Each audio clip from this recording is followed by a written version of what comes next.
মজুমদার কায়োপ্র্যাকটিক কুমিল্লা বাংলাদেশ কি নাম? রাজীবুল হক রাসেল। মূলত সে আসছে আমার এখানে ভেরিকোজ নিয়ে।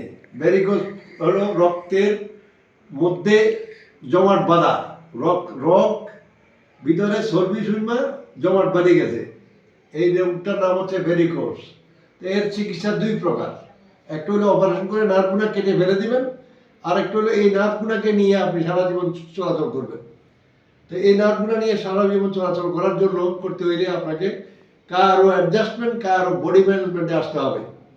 এর বিকল্প কিচ্ছু নাই পৃথিবীতে, কোনো ওষুধও নেই, কোনো ইঞ্জেকশনও নেই, কিছু দিয়ে এই রোগটা ভালো হয় না।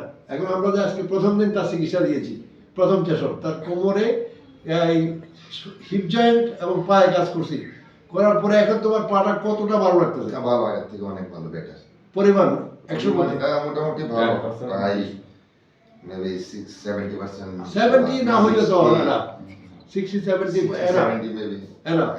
তো তাকে আমরা 10 দিনের ছুটি দিয়ে কাজ করবো, চিকিৎসা দিব। 10 দিন পরে যখন একেবারে ক্লিয়ার হয়ে যাবো, তখন আমরা 1 মাস 2 মাস পর পর একটা একটু করে চিকিৎসা দিয়ে সুস্থ রাখতে হবে। মনে রাখতে হবে, ভেরিকোজে আক্রান্ত রোগীরা কখনোই পূর্ণাঙ্গ সুস্থ হয় না, তাকে সুস্থ রাখতে হয়। ঠিক আছে? এর আগে কোন ডাক্তার দেখাইছি না? ওই দেখেছি অপারেশন, দেখাইলে অপারেশন, ভেরিকোজে অপারেশন। আরে ভাই, অপারেশন ছাড়া ভালো থাকা যায়? ভালো থাকার ব্যবস্থা আছে। তাই খুশি দাও, খুশি না খুশি। খোদা হাফেজ।